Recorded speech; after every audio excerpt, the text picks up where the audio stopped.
E aí, gente, tudo bem com vocês? Espero que todos estejam bem, espero que todos estejam seguros dentro de casa, o máximo que vocês puderem. E hoje nós vamos seguir o módulo de ecologia, falando sobre ciclos biogeoquímicos e desequilíbrios ambientais. Começando com os ciclos biogeoquímicos, como diz o nome, né? A gente vai falar de substâncias químicas que se comportam de uma forma cíclica entre os seres vivos e o ambiente geológico. Então, a gente está falando de substâncias químicas que são fundamentais para a existência da vida e que elas vão ser devolvidas para o ambiente e então retornar aos seres vivos. E é importante esse equilíbrio dessa substância química variando, né, de uma forma cíclica entre os seres vivos e o ambiente para que a vida se perpetue sem grandes dificuldades, né? Então, na aula de hoje, a gente vai aprender como esses ciclos são, para que a gente consiga ver os desequilíbrios ambientais e como que eles afetam esses ciclos e, portanto, como que eles afetam a vida, né? Começando pela molécula fundamental para a existência da vida, que é a água. Gente, a água ela é uma substância muito importante para a vida porque ela vai permitir um meio onde reações químicas vão ocorrer de uma forma estável.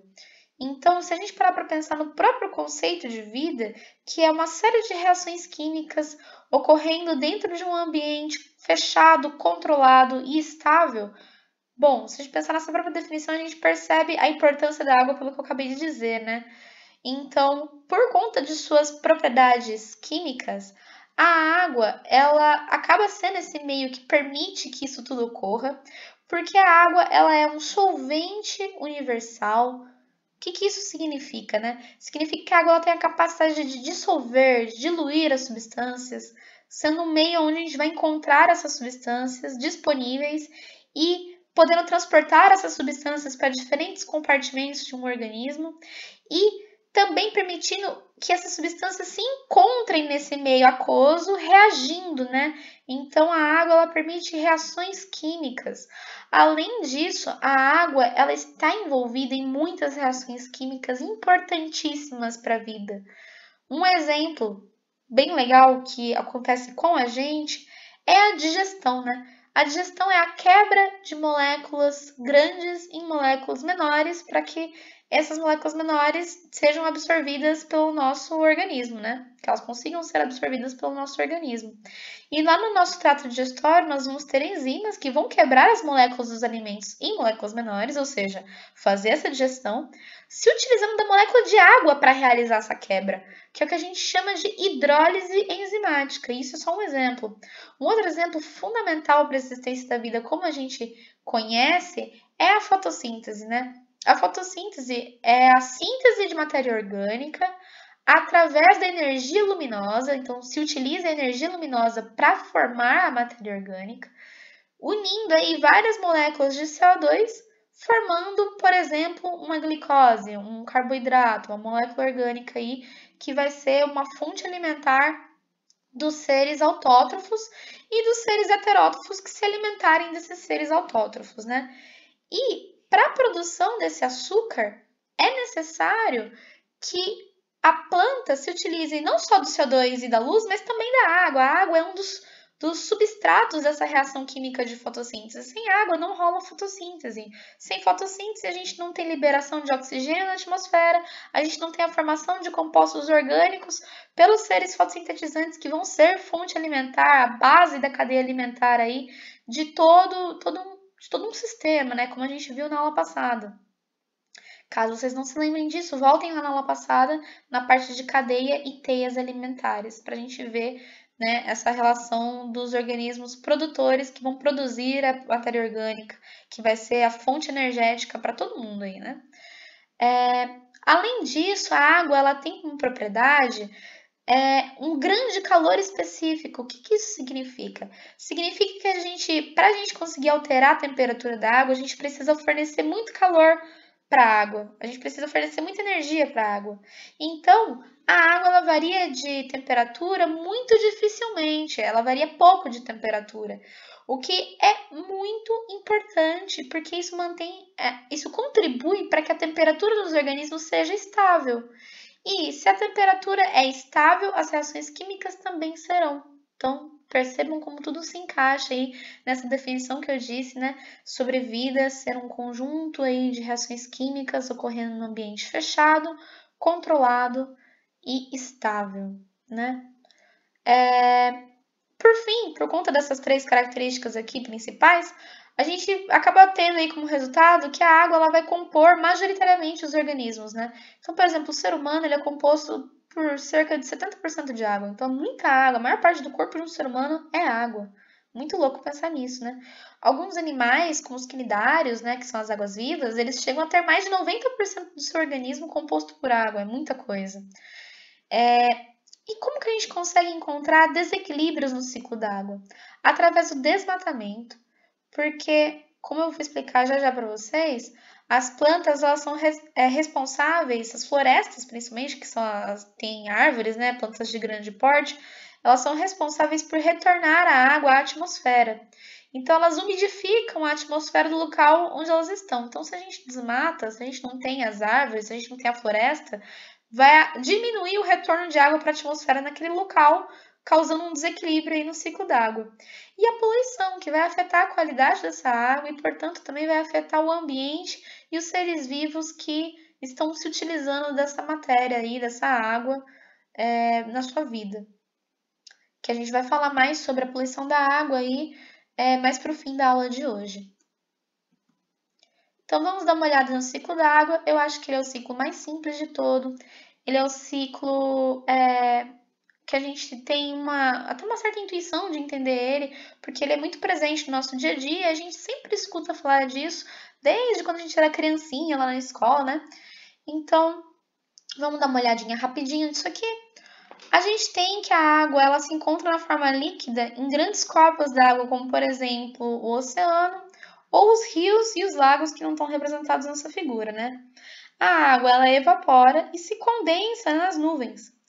Quanto mais moléculas de água vão se juntando aqui nessa nuvem, mais pesada ela vai ficando e até que ela precipita, né? Até que chove. Quando a água líquida retorna aos lagos e aos rios, ela pode acabar desaguando no oceano. Também rola chuva aqui no oceano, né? Apesar de não estar representada nessa imagem. Ou essa água ela pode ser absorvida pelo solo, e aí ela vai ajudar a compor os lençóis freáticos e os aquíferos. Os lençóis freáticos eles podem aflorar de volta na superfície, compondo aí rios, né? Ou eles também podem desaguar nos oceanos, aí retornando essa água para o oceano. Reparem que aqui eu só falei de condições físico-químicas, né? Não falei da vida. Onde que a vida entra no ciclo da água? Como que a vida obtém água, né? Bom, vamos falar primeiro das plantas. Então, as plantas elas têm longas raízes que vão absorver a água contida no solo e transportar essa água para o seu corpo, onde elas vão utilizar nos seus processos biológicos. E então elas perdem essa água, elas devolvem essa água novamente para a atmosfera no processo que a gente chama de transpiração. Isso aqui nós vamos estudar lá para o fim do ano, né, quando a gente for falar de botânica, fisiologia vegetal.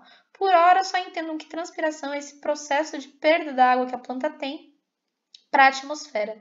E assim a gente consegue perceber que a água ela retorna para a atmosfera de duas principais formas, através da transpiração e através da evaporação. Então a gente chama tudo isso aqui de evapotranspiração. Evapo de evaporação, transpiração de transpiração, né? Então é assim que é o principal retorno da água para sua forma aqui na atmosfera. Além disso, os animais eles vão obter água ou diretamente bebendo a água líquida, né, que a gente encontra nos corpos d'água, ou quando eles também se alimentam de outros animais e dos seres vegetais, consumindo a água contida nos tecidos desses organismos. Tanto os vegetais quanto os animais, eles também vão retornar a água para a atmosfera através do processo de respiração, que eu vou dar uma pinceladinha, uma explicadinha melhor para vocês logo mais. Então, só aguardem essa informação por enquanto, que na respiração a gente acaba liberando água aí para o meio, né? Além disso, os animais, eles também, quando morrem, não são animais, né? Os vegetais também, quando eles morrem, eles perdem essa água de volta para o ambiente. E os animais, durante seu ciclo de vida, eles vão liberar excretas aí, como por exemplo a urina, no caso de alguns animais terrestres, que é composta majoritariamente de água, liberando novamente aí a água para o ambiente. Essa água que a gente encontra na transferência de ser vivo para ser vivo é uma quantidade muito pequenininha. O mais impactante aqui na devolução de água para o ambiente tá na evapotranspiração mesmo, tá?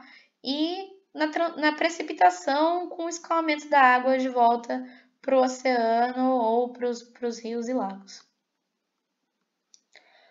Agora, sobre o ciclo do carbono, gente, o carbono também é uma molécula muito importante porque, afinal, ele é o principal componente da matéria orgânica, né? Toda matéria orgânica vai ter grandes cadeias, sequências de carbono aí, que vão estar ligados ao hidrogênio e também podem estar ligados a outros elementos químicos aí, como o oxigênio, o enxofre, o nitrogênio, enfim, muitos outros aí, mas uma característica sobre a matéria orgânica é que ela sempre contém muito carbono. Toda matéria orgânica é composta de carbono, né? E todo ser vivo é composto por matéria orgânica. Então perceba que o carbono é importante na composição dos seres vivos, ponto.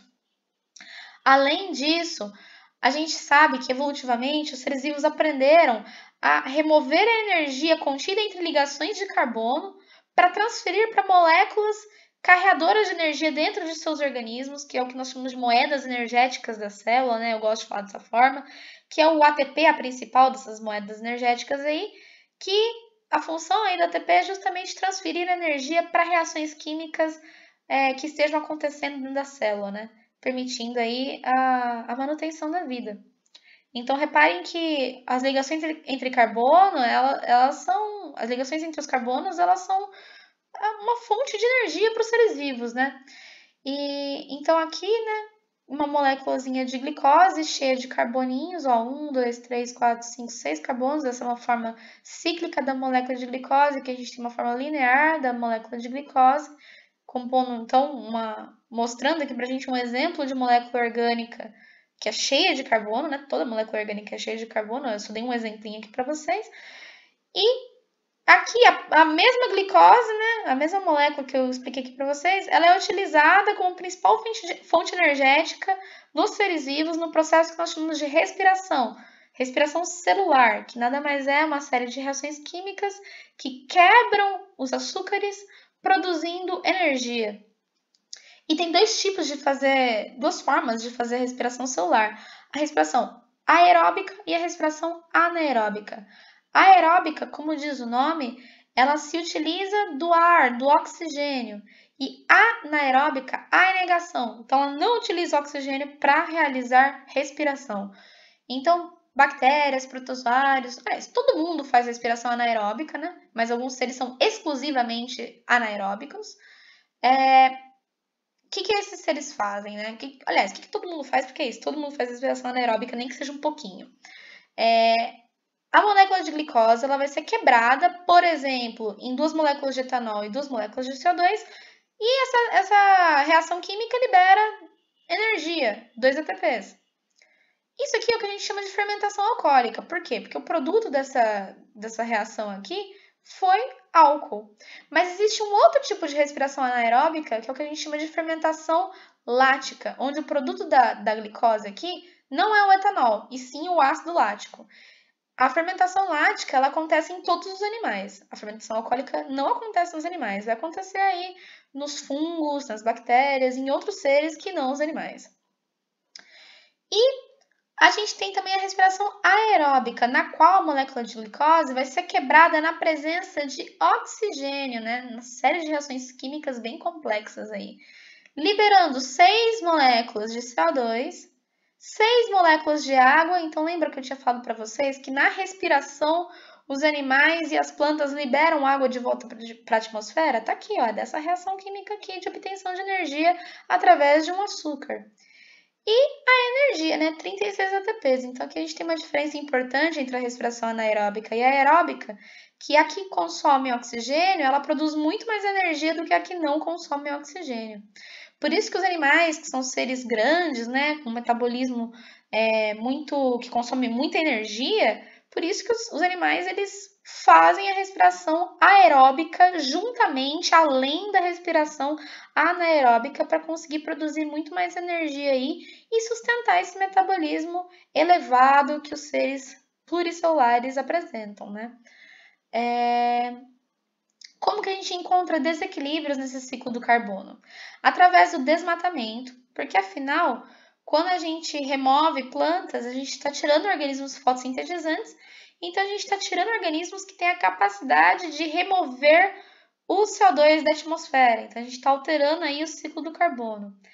E nas queimadas, tanto nas queimadas de qualquer coisa, tipo das florestas, quanto nas queimadas dos combustíveis fósseis. Porque quando a gente queima algo, a gente pega o carbono que compõe esse algo, né, ou que está presente aí nas moléculas, nos tecidos dos organismos que estão sendo queimados, ou que estão presentes no combustível fóssil, e retornando esse carbono para a atmosfera na forma de CO2.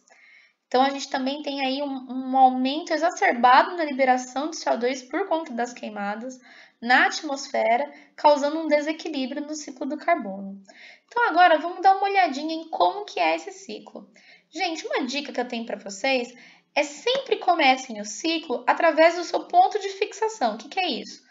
Ó, a gente tem formas de encontrar um elemento aí, né, nas moléculas. Ou ele pode estar numa molécula inorgânica, num gás na atmosfera, como por exemplo o carbono no formato de CO2, ou a gente pode encontrar o carbono em moléculas orgânicas, como os açúcares, por exemplo, contidos nos corpos dos organismos, né? A fixação é justamente a transformação da molécula inorgânica, a conversão da molécula inorgânica para formação de uma molécula orgânica, como por exemplo o açúcar. Isso é a fixação. Então, estou pegando um elemento que estava lá no seu formato inorgânico e colocando num formato orgânico. Quem faz a fixação no ciclo do carbono? Os seres fotossintetizantes, como eu já tinha comentado para vocês antes, né? Explicando por cima o que era a fotossíntese. Então, as plantas, elas vão realizar fotossíntese, absorvendo, fixando esse CO2 em seus tecidos. Parte dessa matéria orgânica que as plantas produzem, elas vão consumir para produção de energia, né? Porque afinal, elas também precisam gerar energia, que é o que a gente chama de respiração, liberando então esse carbono na forma de CO2 de volta para a atmosfera, como a gente viu ali na reaçãozinha da respiração aeróbica, né? Que a gente libera CO2 como resultado aí da respiração.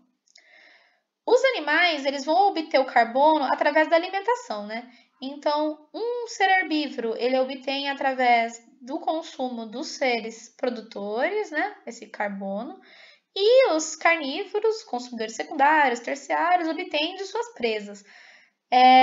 Portanto, reparem que os seres produtores são a principal fonte de carbono orgânico aqui, né? A principal fonte de matéria orgânica para todos os outros seres vivos, que é o que a gente tinha comentado lá na aula de cadeia e alimentar, de pirâmides de energia e tudo mais, né?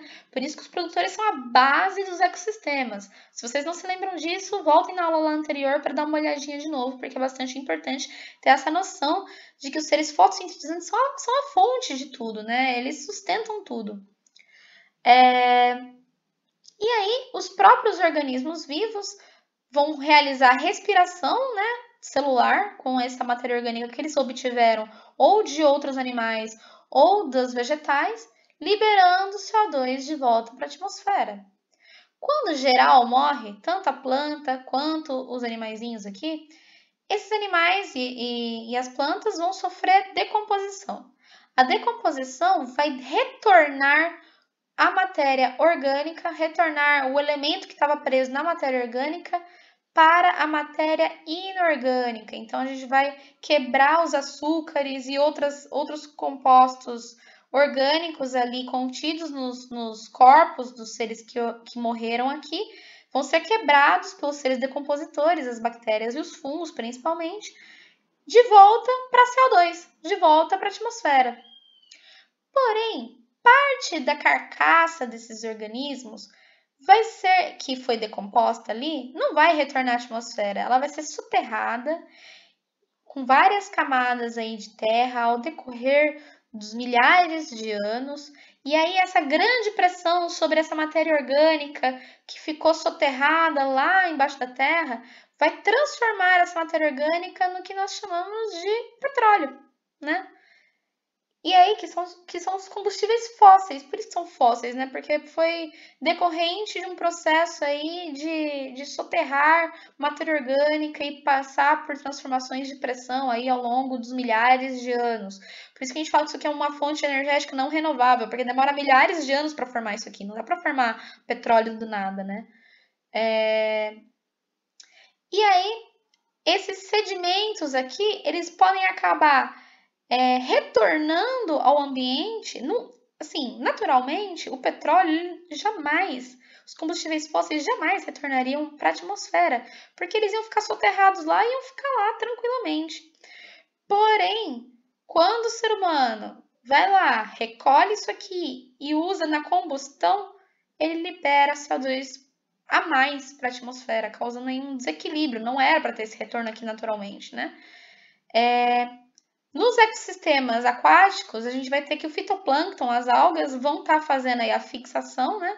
A fotossíntese, também realizam respiração, retornando o CO2 para a atmosfera. E a gente tem escoamento de carbono aqui dos seres vivos que vêm para a água ou da própria atmosfera que se dilui diretamente na água. As algas são consumidas, os consumidores, quando morrem, podem acabar contribuindo para a formação de fóssil lá no fundo do mar, lá soterrado, né? Então, aqui a gente tem que o ciclo do carbono ele é caracterizado pelas plantas serem organismos fixadores, né? Ou as algas. Os seres fotossintetizantes são os fixadores. E todos os seres vivos retornam o CO2 para a atmosfera através da respiração, mas a gente também pode ter aí um desequilíbrio, um aumento nesse retorno de CO2 para a atmosfera através da queima dos combustíveis fósseis. Agora vamos falar do ciclo do nitrogênio. O nitrogênio ele também é muito importante para a vida porque ele vai compor algumas moléculas orgânicas fundamentais para a vida, como os ácidos nucleicos, que, como diz o próprio nome, são ácidos que nós encontramos nos núcleos das células. Não só nos núcleos das células, às vezes a gente encontra no citoplasma também, mas foi lá que eles foram observados pela primeira vez, que nada mais são do que o DNA e o RNA. As proteínas e o ATP, a própria molécula de ATP é a adenosina trifosfato. E essa adenosina aqui, ela possui um nitrogênio em sua composição, porque o ATP ele parece muito com um nucleotídeo. Então, gente, o nucleotídeo é quem compõe os ácidos nucleicos. E percebam que os nucleotídeos eles são compostos por um açúcar, um grupo fosfato e uma base nitrogenada, porque ela possui nitrogênio. Olha aqui o nitrogênio. E as proteínas, elas são compostas por aminoácidos, sequências de aminoácidos, que possuem um grupo amina, com um nitrogêniozinho aqui. Então, percebam que a gente precisa... Sem nitrogênio, a gente não tem nem proteína, nem ácido nucleico, né? E nem o ATP, porque o ATP ele parece muito com o nucleotídeo aqui, só que ele consegue carregar vários fósforos, né? 3, no caso, trifosfato. E o nitrogênio também é muito importante porque ele compõe cerca de 78% da atmosfera, né? Então, é o gás mais abundante na atmosfera que a gente encontra, é o nitrogênio. E a gente encontra aí desequilíbrios no ciclo do nitrogênio através da chuva ácida, que nós vamos falar mais para frente aí, ainda na aula de hoje. E no empobrecimento do solo, né? Quando a gente acaba removendo organismos que vão adicionar o nitrogênio naquele solo, aquele solo vai ficar pobre em nitrogênio e aí seres vegetais não vão conseguir prosperar lá, consequentemente a gente não vai ter os consumidores desses primários, desses seres produtores, nem os secundários, então a gente vai ter uma região pobre em vida. Então agora vamos analisar o ciclo do nitrogênio. Bom, como eu tinha falado para vocês, comecem um ciclo sempre pelo ponto de fixação dele, porque aí a gente consegue diferenciar se é um ciclo do nitrogênio ou do carbono que está rolando. Aparentemente, quando a gente olha essa figura, pode ser até um pouco assustador o ciclo do nitrogênio, porque tem vários nomes, vários processos, mas a lógica é a mesma, né? A gente tem o nitrogênio gasoso sendo colocado em moléculas não gasosas, sendo fixado, né? Essas moléculas vão ser transferidas de um organismo para o outro, eles vão morrer e aí, eventualmente, isso volta para a atmosfera. A moral da história é a mesma, né? Só que tem muitos mais nomes aí no meio, então com calma a gente consegue entender eles. Desses nomes, Muitos aqui não vão acabar aparecendo no vestibular, mas é sempre interessante saber. Os mais importantes eu vou pontuar para vocês aqui, tá? Então, começando, a gente tem o nitrogênio gasoso na atmosfera, o N2, que será fixado, olha aqui, por bactérias, certo? Então, aqui a gente conseguiu já diferenciar do ciclo do carbono, porque no carbono, quem fixava o CO2 numa molécula não gasosa era uma planta, era um ser fotossintetizante. E aqui quem está fazendo isso são as bactérias, né? Essas bactérias, elas vivem lá no solo e elas vão pegar o nitrogênio que se difundiu ali da atmosfera no solo, para o solo, e converter esse nitrogênio em amônia, tá? As bactérias que fazem isso são as bactérias do gênero Azobacter e as cianobactérias.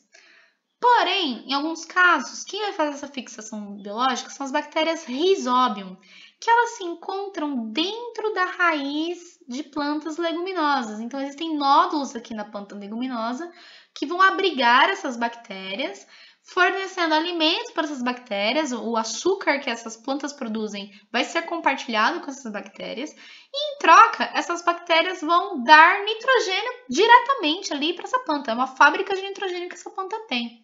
Né? Então, isso é uma relação benéfica para ambos os lados, tanto para a bactéria quanto para a planta, e existe associação física entre a planta e a bactéria. Então, a gente chama isso aqui de simbiose, tá? E o que é uma planta leguminosa? O feijão é uma planta leguminosa, que são plantas que produzem legumes, que é um tipo de fruta aqui que forma vagem, tá vendo? Aí a vagem, quando a gente abre ela, dentro dela a gente tem as sementinhas, tipo feijão. Então, o feijão, a soja, o grão de bico, a lentilha, todos eles são plantas leguminosas, portanto, são plantas que vão possuir os nódulos com Rhizobium vivendo lá dentro.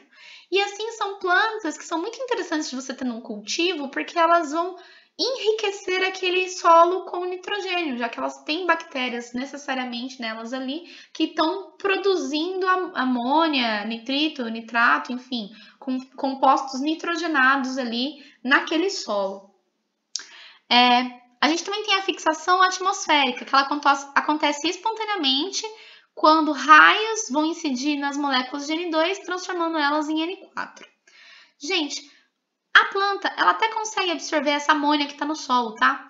Só que a amônia é bastante tóxica, então a planta ela prefere, na verdade, absorver nitrato. Para a formação de nitrato, essa amônia ela precisa ser convertida em nitrito primeiro, por bactérias que existem lá no solo e vão utilizar essa amônia para obtenção de energia, e como produto a gente tem o nitrito, que são as nitrossomonas, e o nitrito vai ser, enfim, convertido no nitrato por bactérias que também estão lá no solo, também vão utilizar esse nitrito aqui para obtenção de energia, gerando nitrato como produto aí dessa reação química, que são as nitrobacter, aqui são as nitrossomonas. E esses processos de transformação da molécula de amônia em nitrito, em nitrato, essas transformações do nitrogênio aqui a gente chama de nitrificação, tá? O processo de amônia sendo convertido em nitrito a gente chama de nitrosação, e do nitrito em nitrato é nitratação, tá? Nitrosação e nitratação são tipos de nitrificação, mas o nome mais importante para vocês saberem aqui é justamente nitrificação, que é o genérico, tá? Vocês vão encontrar nitrosação e nitratação mais ou em questões de alternativa, que vão dar os nominhos para vocês, ou em questões de vestibulares mais específicos aí, de medicina, em segundas fases específicas de biologia, pode ser que vocês encontrem esses nomes também, mas é mais raro. O nitrato, por sua vez, ele vai ser facilmente assimilado pelas plantas, que vão incorporar esse nitrato em suas moléculas orgânicas, como as proteínas e os ácidos nucleicos. E aí, os animais vão consumir essa planta, pegando, assimilando o nitrogênio que estava nessa planta, e outros animais consomem outros animais, aí assimilando o nitrogênio deles. E no fim, todo mundo morre, passando pelo processo de decomposição, que vai retornar esse nitrogênio para a forma de amônia. Esse nitrogênio que estava na forma de proteína, na forma de ácido nucleico, para a forma de amônia. Aí a gente vai ter um grande estoque de amônia no solo, né? E aí essa amônia vai continuar passando pelos processos de nitrificação, sendo transformada em nitrato, a planta assimila e a gente fecha um pequeno ciclo aqui dentro, né? Mas reparem que a gente ainda não fechou o ciclo no sentido de devolver esse nitrogênio para a atmosfera.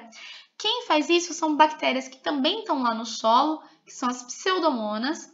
E as pseudomonas, elas fazem um processo de desnitrificação, que é quando elas removem o oxigênio do nitrato e liberam o nitrogênio do nitrato aí, né, na forma de N2 novamente para a atmosfera, fechando todo um ciclo.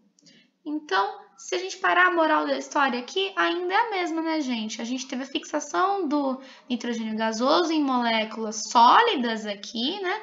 Essas moléculas vão ser assimiladas pelos vegetais, consumidas entre os animais, todo mundo morre fazendo um estoque de amônia no solo, e aí parte dessa amônia que passa por processo de nitrificação, parte disso aqui vai passar pela desnitrificação, retornando N2 para a atmosfera, fechando o nosso ciclo do nitrogênio. Agora que nós conhecemos os ciclos biogeoquímicos, a gente vai conseguir falar com mais propriedades dos desequilíbrios ambientais, que vão envolver, durante a aula de desequilíbrio ambiental, eu vou falar muito de poluição. E o que é poluição? É quando a gente coloca no ambiente substâncias, digo o ser humano, quem causa poluição é o ser humano, né? A gente coloca no ambiente substâncias que vão causar um efeito negativo nesse ambiente, causando danos à saúde dos seres humanos e também dos seres vivos, causando um desequilíbrio nos ciclos biogeoquímicos e nos ecossistemas. Então, é uma coisa bastante grave, né? Vamos começar a falar de poluição atmosférica, que é quando a gente está adicionando gases tóxicos aí, ou gases em excesso na atmosfera, causando um desequilíbrio nessa atmosfera. Começando pela chuva ácida, o que é a chuva ácida? É quando a gente tem liberação de compostos aí na atmosfera que não eram para estar lá, como nesses casos aqui, ou que era para ter menos deles, como no caso do CO2, né? Que vão reagir com a molécula de água que a gente tem na atmosfera, com as moléculas de água que a gente tem na atmosfera, formando ácidos, gente, né? Tornando, portanto, o pH da chuva ácida. E aí essa chuva, quando ela cai, né? Quando existe a precipitação dessa água junto com os ácidos, a gente vai ter destruição das vegetações, das construções, alteração do pH da água dos lugares, danos aos organismos, ao tegumento, à pele dos animais. Então, isso aí vai causar uma maior mortalidade dos animais, das plantas, causando todo um desequilíbrio ambiental muito grande, né? E esses gases, a origem deles é justamente a queima de combustíveis fósseis, é a principal aí, né? Que vai estar adicionando compostos com nitrogênio e enxofre na atmosfera, que não era para ter lá, e uma grande quantidade de CO2 que era para ter bem menos aí nessa atmosfera, né? Então, a chuva ácida é bastante simples, mas também bastante problemática. Um outro problema que nós temos é a degradação da camada de ozônio. Isso acontece quando moléculas de CFC são liberadas na atmosfera e o CFC possui cloro, né? O CFC, gente, para quem não lembra disso aí, é um gás aparentemente inerte, né? Que quando descobriram achavam que ele não reagia com nada. Utilizado em aerossóis, né? Desodorantes e tudo mais, e também como gás de refrigeração para geladeira. E hoje em dia é proibido na maioria dos países a utilização do CFC, porque descobriu que ele degrada a camada de ozônio. E a camada de ozônio nada mais é do que uma camada de O3 que a gente tem na atmosfera, que ela tem a capacidade de filtrar a radiação ultravioleta que chega ao nosso planeta. E a radiação ultravioleta, ela é nociva, ela gera queimaduras, ela é um agente mutagênico, ela pode acabar causando mutação nas células, aí gerando cânceres e problemas, tumores, né, nos seres vivos que habitam a Terra. Então é muito importante a gente ter uma camada de ozônio íntegra. Só que o CFC ele possui um átomo de cloro que reage com o ozônio, quebrando essa molécula em uma molécula de cloro com oxigênio e uma molécula de O2, né? De gás oxigênio O2. Porém, essa molécula de cloro mais oxigênio, ela pode se combinar com outra molécula de oxigênio e cloro formando oxigênio molecular e liberando 2 cloros livres na atmosfera. E esses 2 cloros livres, adivinha o que eles vão fazer? Vão atacar moléculas de ozônio. E aí a gente tem um ciclo aqui, né, que vai sendo amplificado. Portanto, um átomo de cloro, ele tem a capacidade de destruir até 100 moléculas de ozônio justamente por conta dessa historinha aqui, né?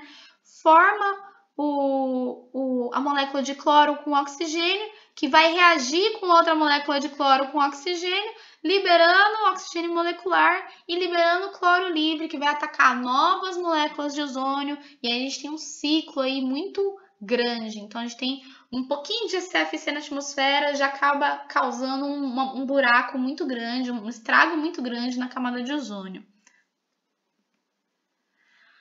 Agora, vamos falar provavelmente do assunto assim que eu posso dizer, atual possível, que a gente está sentindo os impactos disso até hoje, né? Aliás, não é que até hoje, a partir de hoje só vai piorar os impactos disso, que é o agravamento do efeito estufa. Por que agravamento? Porque o efeito estufa, ele existe normalmente. Acho que eu até já comentei disso em sala de aula com vocês, né? O efeito estufa, ele existe normalmente. O que é o efeito estufa? É quando a gente tem uma camada de gases na nossa atmosfera que vai acabar segurando o calor dentro do nosso planeta, né? Aquecendo o nosso planeta e mantendo a temperatura do nosso planeta estável. E isso é muito importante para que exista vida no nosso planeta. Que se isso que fosse uma bola gelada ou uma bola de fogo, não ia dar para ter vida, né? Então, é importante a gente ter uma temperatura estável dentro do nosso planeta. Porém, se a gente aumenta essa camada de gases que conseguem reter o calor dentro do nosso planeta, a gente está aumentando a temperatura do planeta, que vai levar a consequências como o descongelamento derretimento das geleiras, aumentando o nível do mar, causando problemas por conta da elevação do nível do mar, alterações climáticas bruscas, com lugares que vai ter muita chuva, lugares que vai ter pouca chuva por conta dessa alteração da temperatura. Muitas espécies dependem de uma temperatura específica para a reprodução, eu vou acabar comentando mais para frente nessa aula, então altera também a reprodução das espécies. Tem espécies que precisam de uma temperatura mínima ali, que elas conseguem sobreviver. Se essa temperatura está elevada, as espécies que são mais frágeis vão acabar morrendo. Então, o efeito estufa, a elevação da temperatura do planeta, causa problemas de saúde para os animais e para os seres humanos também, né? Porque a gente acaba sofrendo com isso tudo aí. Então, aqui a gente tem um esqueminha do efeito estufa, né? Os raios chegam na Terra, parte desses raios vão ser refletidos aqui de volta para a atmosfera, né? Parte do calor é dissipado, porém parte do calor não consegue atravessar muito bem essa camada de gases que envolve a Terra e vai ficar retido aqui na Terra, né? Aquecendo a Terra. Que inicialmente seria algo bom, mas se aquece demais a Terra, vai levar essa série de destruição de ecossistemas e problemas de saúde para os animais e para nós mesmos, né? Quais são os principais gases que causam esse efeito estufa? O próprio vapor d'água tem essa capacidade de reter o calor.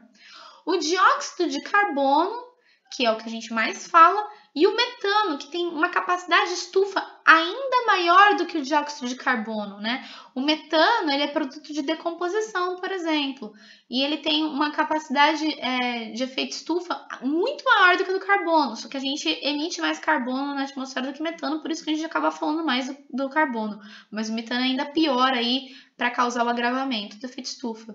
E quais são as principais causas que levam a esse agravamento do efeito estufa? O desmatamento, né? Quando a gente desmata, como a gente tinha falado lá no ciclo do carbono, quando a gente desmata, a gente está diminuindo a captação de oxigênio da atmosfera. Então, a gente vai ter, portanto, um acúmulo maior de CO2 na atmosfera. As queimadas que vão estar aí colocando mais CO2 ainda na atmosfera, a combustão dos combustíveis fósseis que estão pegando lá um carbono que estava inerte, soterrado há milhares de anos e colocando ele na atmosfera, e a agropecuária, gente, porque a agropecuária, ela também vai acabar aí, além da pecuária realizar queimadas e desmatamento para a plantação de soja, outros alimentos aí para o gado, o próprio gado, gente, produz muito metano. As vacas, os bois, no intestino, eles têm um intestino poligástrico, que nesse intestino eles possuem bactérias e protozoários que vão fazer a digestão da celulose, da grama, do pasto desses animais, né? E nesse processo aí eles liberam muito metano. Então o arroto das vacas, o pum também, as pessoas falam do pum, mas é mais o arroto, tá?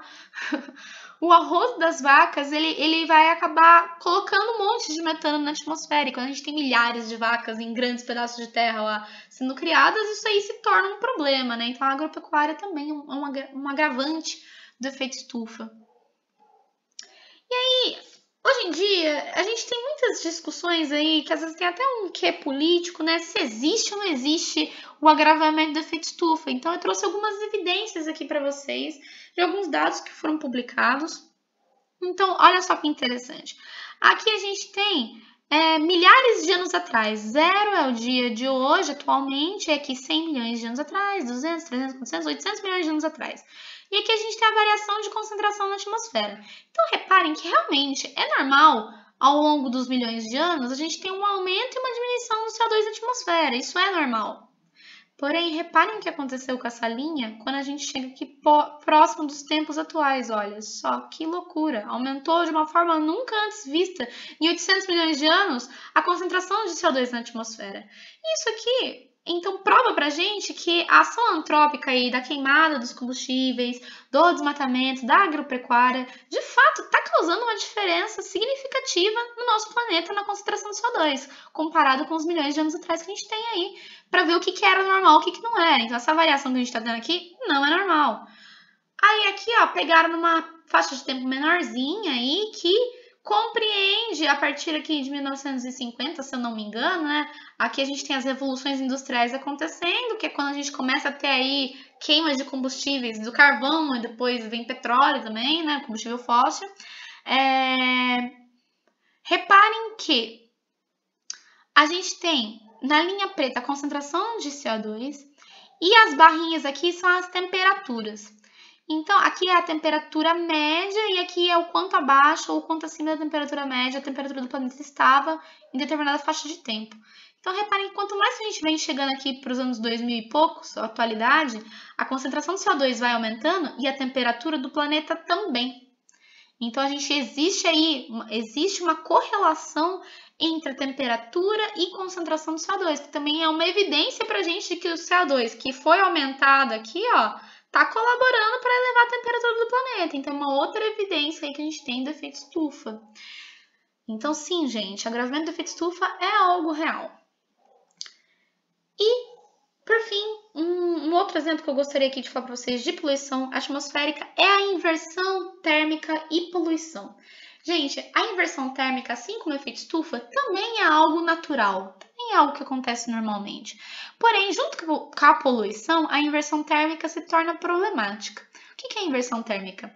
É esse fenômeno natural que acontece no inverno, onde existe uma inversão da convecção do ar, mantendo o ar frio próximo da superfície. Vou explicar isso para vocês.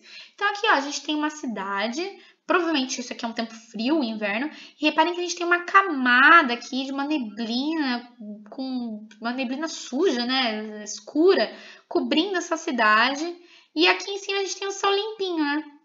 O que é isso? A poluição está toda retida aqui, ó, nessa cidade. Por que isso acontece? Bom, quando a gente tem aí, sem ser inverno, verãozão, uma temperatura quente, o solo ele absorve bastante calor, aquecendo a massa de ar logo acima dele. E o ar quente ele é menos denso do que o ar frio. Então o ar ele vai subindo. Conforme ele vai subindo aí até 10 km na nossa atmosfera, esse ar vai resfriando, né? Porque quanto maior a altitude, menor a temperatura, esse ar ele vai resfriando. E aí, quando o ar fica frio, ele fica denso e ele cai de novo aqui para perto da superfície. Faz esse movimento cíclico aqui, que é o que a gente chama de convecção do ar. O ar frio que estava lá em cima desce para baixo, se aquece, sobe, esfria, desce de novo. Então, isso é a convecção do ar, que vai fazer com que o ar fique circulando e distribuindo, dispersando a poluição, que são esses pontinhos pretos aqui, preto, marrom, sei lá, esses pontinhos aqui nessa imagenzinha representam a poluição da cidade. Dispersa aí no ar por conta das correntes de convecção do ar aí. Porém, eventualmente essas correntes de convecção elas podem sofrer inversão. né? Elas podem parar de acontecer. Como que isso acontece? No inverno, o solo não vai ficar tão quente assim. E aí, a gente vai ter o ar frio perto da superfície. Se o ar frio está perto da superfície, ele não consegue subir, né? Aí a gente tem uma camada de ar um pouco mais quente acima do ar frio próximo da superfície, já que ele é mais denso do que o ar quente, ele não consegue subir esse ar quente. E lá em cima a gente tem um ar mais frio ainda da atmosfera, né? Por conta da altitude. Então, o ar frio fica preso aqui embaixo, próximo à superfície.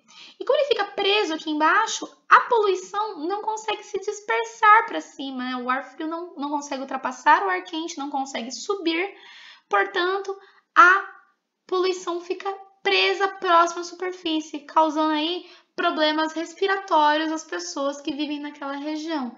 Então, a inversão térmica com a poluição acaba sendo um problema para os seres humanos, né? Agora, vamos falar da poluição da água. Gente, aqui, quando a gente fala de poluição da água, o principal tema aí que aparece nos vestibulares é a eutrofização. Caiu ano passado na Unesp, inclusive. A gente vai fazer um exercício no fim da aula sobre isso, para vocês verem. Esse exercício aí da Unesp eu coloquei na aula, pra gente dar uma olhadinha como que isso aparece nos vestibulares. Esse aqui eu acho que é o ponto mais importante de poluição da água. O que é eutrofização? É quando ocorre poluição por excesso de matéria orgânica num corpo d'água. Essa matéria orgânica ela pode ser tanto um fertilizante, por exemplo, que foi adicionado lá numa plantação e aí ele escorre e vai parar numa água, né, com a chuva e tudo mais. Ou pode ser o esgoto. Por incrível que pareça, o esgoto, ele é nutritivo? Ele é. O esgoto tá cheio de matéria orgânica. Então, micro-organismos vão se utilizar daquela matéria orgânica lá. Ele é uma fonte de nutrientes, tem matéria orgânica excessiva no esgoto. E quando a gente libera esgoto na água, a gente está colocando matéria orgânica demais naquela água. E aí, o que acontece? Um lago ou um rio eutrofizado fica verde. Vocês já viram quando... Aqui a gente tem exemplos bem extremos que eu coloquei para chocar mesmo, né? Mas vocês já viram às vezes, um laguinho assim que tá meio esverdeado, meio feio, meio poluído? Então, é um processo de eutrofização que está acontecendo ali. Vamos entender como que rola isso aqui? Então, primeiro a gente tem a adição de matéria orgânica excessiva no corpo d'água. Aí, como a gente tem matéria orgânica excessiva, rica em nitrogênio, fósforo, enfim, elementos químicos aí que são fertilizantes para as algas elas vão começar a proliferar ali muito rápido. Vai ter uma super proliferação de algas na superfície da água, formando uma camadinha, né? Formando uma camadinha de algas, uma película de algas na superfície da água. Essa película de algas vai impedir que os raios solares consigam entrar dentro desse lago, tá? Além disso, como a gente tem a superproliferação de algas, a gente também vai ter a proliferação de bactérias aeróbicas, de bactérias que utilizam oxigênio na sua respiração celular, juntamente com essas algas aí, porque afinal, quanto mais nutrientes, tanto as algas quanto as bactérias vão usar esses nutrientes, e quanto mais alga nascendo, mais alga morrendo também, então tem mais comidinha para a bactéria ali, então as bactérias proliferam um monte. Bom, outro fator aqui, ó. Se a luz não está conseguindo entrar dentro do lago, os seres fotossintetizantes do fundo do lago, eles vão morrer, né, gente? E aí, se a gente tem a morte dos seres fotossintetizantes do fundo do lago, mais a superproliferação de bactérias que consomem oxigênio, vocês concordam comigo que a quantidade de oxigênio nesse lago vai diminuir? Portanto, a gente vai ter uma maior demanda bioquímica por oxigênio nos organismos que vivem lá dentro. A demanda por oxigênio vai aumentar, porque a gente tem mais bactéria aeróbica e menos ser fotossintetizante. Então, a gente tem mais consumo de oxigênio e menos liberação de oxigênio. Assim, os seres... os organismos macroscópicos, como os peixes, os seres pluricelulares que consomem muito oxigênio, gente, eles vão acabar morrendo, né? Porque não tem mais oxigênio suficiente para eles. E aí vai começar a rolar a decomposição dessa matéria orgânica morta pelas bactérias aeróbicas, aumentando mais ainda a quantidade de bactérias aeróbicas, levando à morte dos organismos, porque vai faltar o oxigênio. E aí, gente, teve tanto organismo aeróbico se multiplicando nesse lago aí, nesse rio, enfim, tanto organismo aeróbico e tão pouco oxigênio sendo colocado no ambiente que eventualmente vai acabar o oxigênio até para as bactérias aeróbicas. Então, eu deveria estar adicionando um 9 aqui nessa minha tabelinha aqui, é que na imagem não tinha, né? Eu deveria estar adicionando um 9 nessa minha tabelinha aqui, que é quando ocorre a morte dos próprios organismos aeróbicos, inclusive das bactérias aeróbicas, vai sobrar quem vivendo nesse lago? Bactéria anaeróbica, bactéria que consegue fazer a decomposição disso tudo aí que morreu sem utilizar o oxigênio, que nem eu tinha falado lá no comecinho da aula. Então, vocês estão vendo como respiração solar é um assunto importante? Isso aparece várias vezes na biologia, né? Então, no fim, o que a gente vai ter? A gente vai ter as algas vivendo na superfície do lago, porque afinal elas estão na superfície. Elas conseguem pegar o oxigênio da superfície aqui e usar a luz solar que está batendo na superfície. A gente vai ter essas algas vivendo ainda. E aí, todo o resto das coisas do lago morreu. Só sobreviveu bactéria anaeróbica. E protozoários anaeróbicos também, que também podem ser organismos que sobrevivem só de respiração anaeróbica, além das bactérias. Tudo bem, gente? Outra coisa aqui que é um assunto bastante atual, por isso pode acabar aparecendo nos vestibulares, é derramamento de petróleo, como a gente teve, né, ano passado, aquele caso muito triste das lanchas de óleo no Nordeste, né, daquele navio venezuelano que estava carregando o óleo, né, de combustível, aí, petróleo. Então, isso foi um desastre ambiental muito grande, que teve uma recuperação muito lenta, e por ser um assunto aí atual, pode ser que acabe aparecendo nos vestibulares também. O petróleo, gente, ele é um óleo, né? Ele é hidrofóbico, então ele não se mistura muito bem com a água, formando uma manchona lá na água, né? E essa mancha preta aqui, ó, ela não permite a passagem de água, acontecendo um problema semelhante com o que a gente viu lá na eutrofização. Se não permite a passagem de água, não, perdão, gente, passagem de luz. Se não permite a passagem de luz, o que acontece? Os seres fotossintetizantes, o fitoplâncton, acaba morrendo. Se a gente tira os produtores, a gente afeta toda a cadeia alimentar, um monte de gente vai morrer aí nessa história. Além disso, esse petróleo ele pode acabar ficando grudado nas brânquias dos peixes, matando esses peixes por asfixia, falta de oxigênio. Muito triste.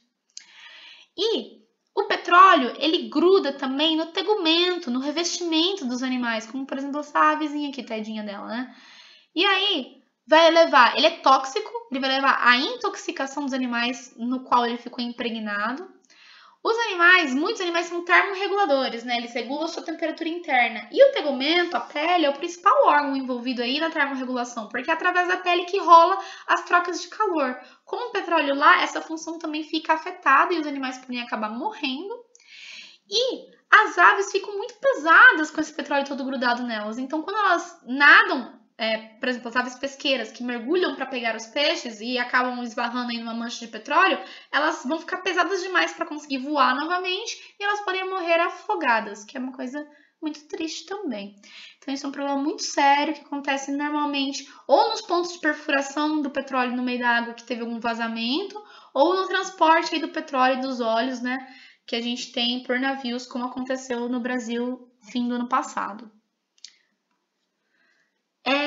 Um outro assunto que está muito atual é a poluição pelo plástico, né? Porque, gente, o plástico vai ser o plástico e o agravamento o plástico e o agravamento do aquecimento solar.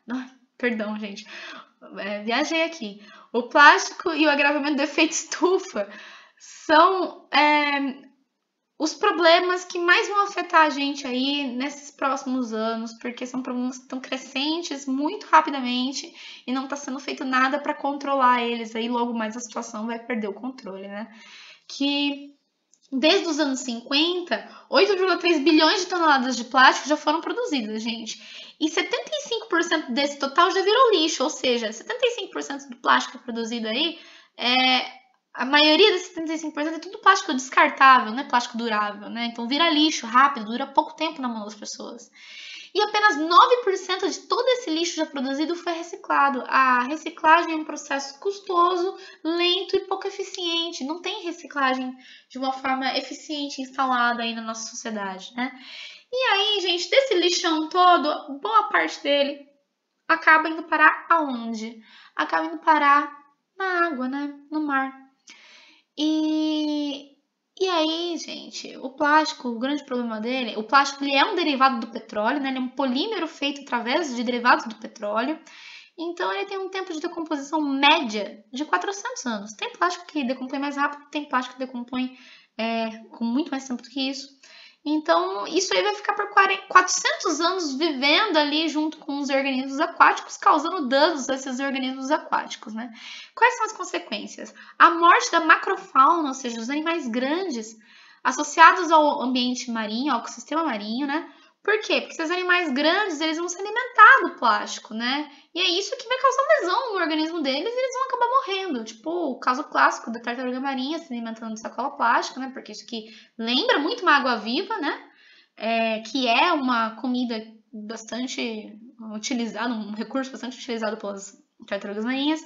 Aqui a gente tem uma ave pesqueira, ó, que encontraram morta, cheia de plásticozinho dentro dela, né? Porque isso aqui causa um monte de lesão no corpo do organismo e ele acaba morrendo.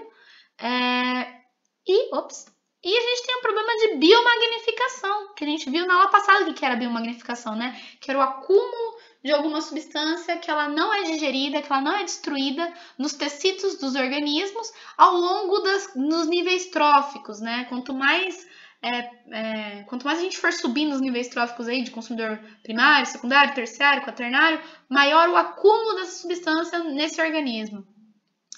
E, gente, o plástico, ele demora para decompor 400 anos, mas ele vai se desintegrando na água, formando microplásticos. Além disso, a nossa própria indústria se utiliza de microplástico para produzir, por exemplo, esfoliantes de pele, alguns cosméticos, pasta de dente, abrasivos, né? E o microplástico, gente, quando ele cai na água, o macroplástico você até consegue passar uma rede lá e pegar, né? Mas o microplástico é muito difícil de tirar da água e ele acaba sendo engolido pelos seres que estão ali, né, na água e acaba se fixando nos tecidos desses animais, tipo os peixes.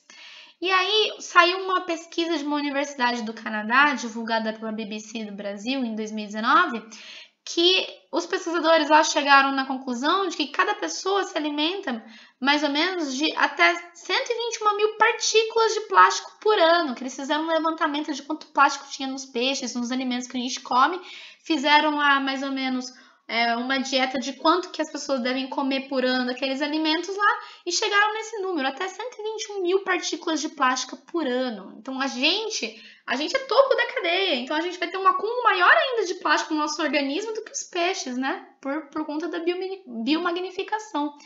E o grande problema disso é que a gente ainda não sabe quais são os impactos do plástico nos organismos aí na saúde, né? Mas existem evidências de que claramente isso não é algo bom. Então a gente tem um problema de saúde acontecendo aí junto com esse problema ambiental que nos afeta diretamente. Inclusive essa situação do plástico é tão preocupante que tem estimativas que dizem pra gente que até 2050, se a gente não diminuir a quantidade de plástico que a gente elimina aí no mar, né? A gente vai ter, para cada tonelada de peixe, a gente vai ter 1 tonelada de plástico. Vai ter tanto peixe quanto plástico no mar. Isso é uma coisa bastante assustadora. E aqui eu coloquei essa fotinho, que é da grande ilha de plástico que a gente tem no Pacífico. Olha o tamanho dessa ilha aqui, ó. Isso aqui equivale a 16 vezes o território de Portugal, que é um monte de plástico que ficou boiando e se convergeu para essa região aqui, ó, do Pacífico por conta de correntes marítimas, né, correntes oceânicas que acabaram empurrando esse plástico todo para um lugar só. Então, sim, gente, tem muito plástico no mar. Isso é algo muito preocupante. Outra poluição aí que a consequência é a biomagnificação, é a poluição por metais pesados.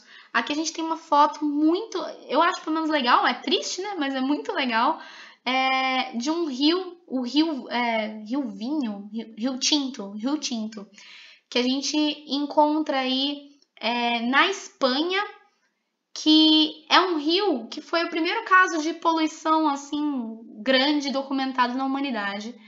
que cerca de 3.000 anos atrás começou a se explorar minas ali perto daquele rio, e os dejetos dessas minas foram sendo escoados para esse rio. E aí, ele é vermelho principalmente porque tem um acúmulo de ferro muito grande nesse rio, né? E aí, todos os seres vivos que viviam nesse rio aqui morreram, exceto algumas bactérias que conseguiram continuar vivendo nesse rio, que foram até material de estudo da NASA aí, para ver como que bactérias conseguem se comportar em ambientes muito extremos, como, por exemplo, outros planetas ou nesse rio. Então, olha só que bizarro que aconteceu a poluição nesse rio. Foi o primeiro caso de poluição aí que a gente teve na história da humanidade, pelo menos documentado, bem documentado e de uma forma grande, né? Esse rio Tinto aí na Espanha. E os principais metais pesados que a gente encontra são o chumbo, o cádmio, o mercúrio, o cromo, o níquel e o zinco. É considerado metal pesado todo metal que tem um grande peso molecular, né? Um grande número de átomos. E são metais bastante reativos, então eles reagem com as coisas nos organismos, causando lesão aí nos tecidos, nas células desses organismos. A principal fonte de contaminação das águas, em geral, são atividades que acabam produzindo esses metais pesados e se eliminando, né? Jogando fora esses metais pesados, como as indústrias de tintas, de cloro, de plásticos, PVC, de baterias automobilísticas, as mineradoras, as metalúrgicas, e também quando a gente queima o lixo urbano, é produzida uma fumaça rica em metais como mercúrio, cádmio e chumbo, que vão volatizar e vão ser dispersos aí a longas distâncias. Então tem que ter aí uma chaminés muito eficientes aí nas incineradoras de lixo, toda uma regulação para que elas também não acabem gerando esse tipo de poluição, né? E o metal pesado, a gente até tem alguns metais pesados no nosso corpo, que em pequenas, mas pequenas mesmo, assim, 0,01% do nosso corpo, em pequenas doses, elas têm funções biológicas, tipo o níquel, o zinco, o cromo, eles até têm funções biológicas nos organismos vivos. O chumbo, o cádmio e o mercúrio não têm função nenhuma, eles só são tóxicos pra gente mesmo, tá? Mas alguns deles até têm algumas funções. Alguns metais, como o ferro, a gente tem nas hemoglobinas das hemácias, né? Então, tem uma importância biológica para a gente, mas uma pequena quantidade.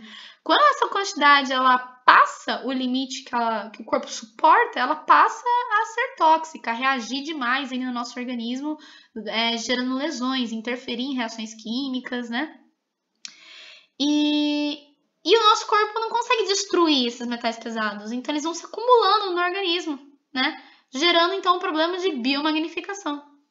E a contaminação pelos metais pesados, elas causam reações muito diversas, assim, muito variadas, depende muito do metal pesado, mas normalmente um dos primeiros sintomas aí que a gente encontra é diarreia, quando a gente tem, por exemplo, uma população ribeirinha num rio ali próximo à mineradora e a população começa a apresentar diarreia. Então, provavelmente está tendo alguma contaminação ali naquele lago. Problemas neurológicos também podem acontecer, tumores, cânceres, né? Então, são reações muito diversas que causam danos tanto à nossa saúde quanto a dos animais que vivem ali naquela água, né? E vegetais também. A poluição térmica, gente, quando a gente é um tipo de poluição que acontece quando a gente altera a temperatura de algum lugar, né? E a poluição térmica ela ocorre na água quando a gente tem um despejo de líquidos muito quentes nessa água, principalmente por parte de usinas e indústrias. Então aqui a gente tem uma usina despejando um líquido muito quente, uma água muito quente nesse corpo d'água aqui, que vai acabar, portanto, alterando a temperatura dessa água e levando a problemas.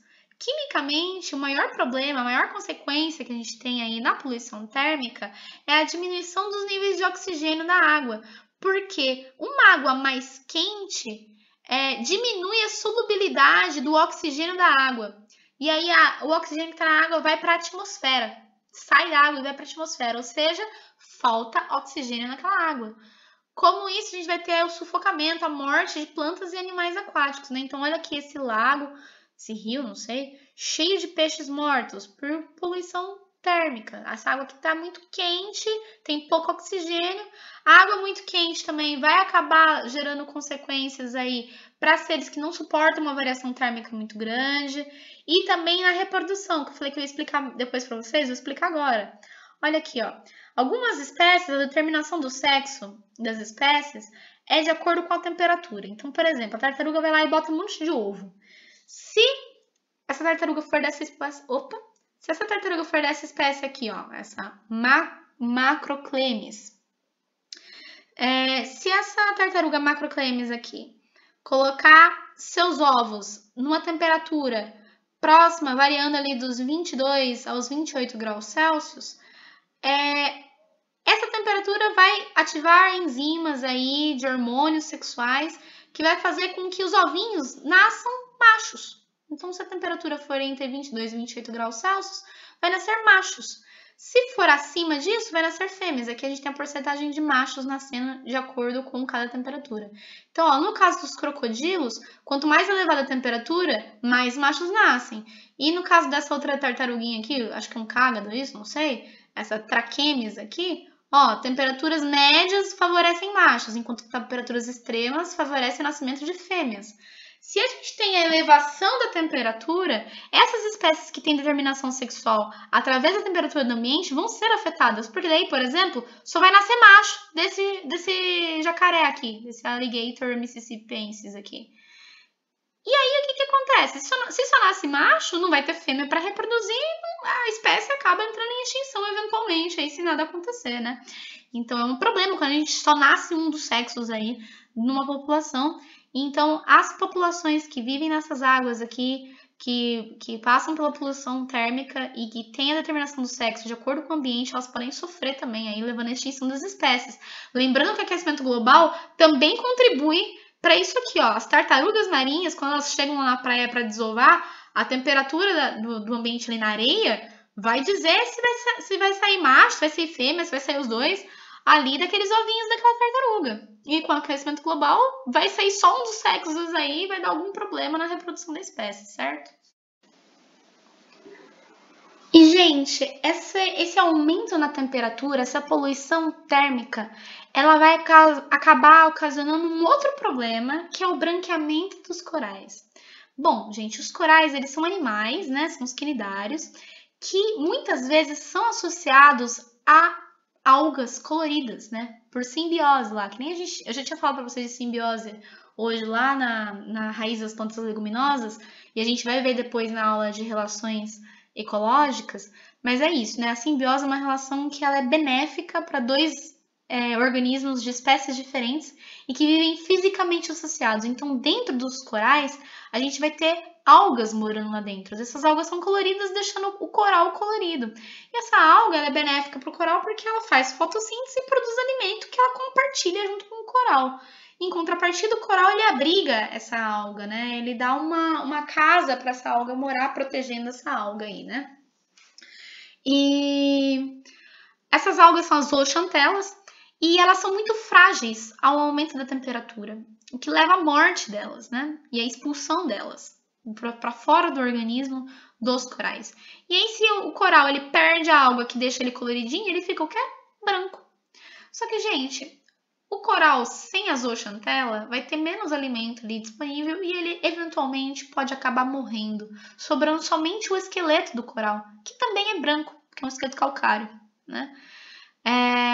Então, e os corais, gente, eles abrigam cerca de 25% da diversidade marinha. Eles são nichos ali onde os animais vão viver, se alimentar, se reproduzir. Então, os corais eles têm uma importância ecológica muito grande. Além disso, eles também têm uma importância econômica, porque muitos lugares têm turismo em volta de você ir lá e ver os recifes de coral, né? Então, é problemático a morte desses animais. E existe um impacto muito grande aí do aquecimento global sobre a morte dos corais, né? Porque o aquecimento global eleva a temperatura das águas, podendo contribuir para a morte das zooxantelas. Uma outra coisa que contribui para o branqueamento dos corais seria protetores solares com oxibenzona. Oxibenzona é uma substância que ela é tóxica para os quinidários, porque ela vai interferir no material genético deles, levando à morte dos mesmos, e também vai interferir na gametogênese, ou seja, a formação de gametas. Se os animais não conseguem formar gameta, eles não conseguem se reproduzir sexuadamente também, que vai também prejudicar a espécie, aí, podendo levar à extinção daquela espécie. E quando a gente passa o protetor solar com oxibenzona e entra na água, essa oxibenzona vai acabar indo parar na água e pode chegar no coral e causar lesão ao coral, a morte do coral. E aí, quando o coral morre, só sobra também o esqueleto branco. Então, o branqueamento dos corais ele acontece tanto pela perda das zooxantelas, dessas algas aí, que dão acordo para o coral, quanto também pela morte posterior que acontece aí desse coral, sobrando somente seu esqueleto branco, calcário, né? Muito triste e muito preocupante para os ecossistemas marinhos, considerando aí que os recifes de corais são tão importantes para abrigar as espécies que vivem no mar.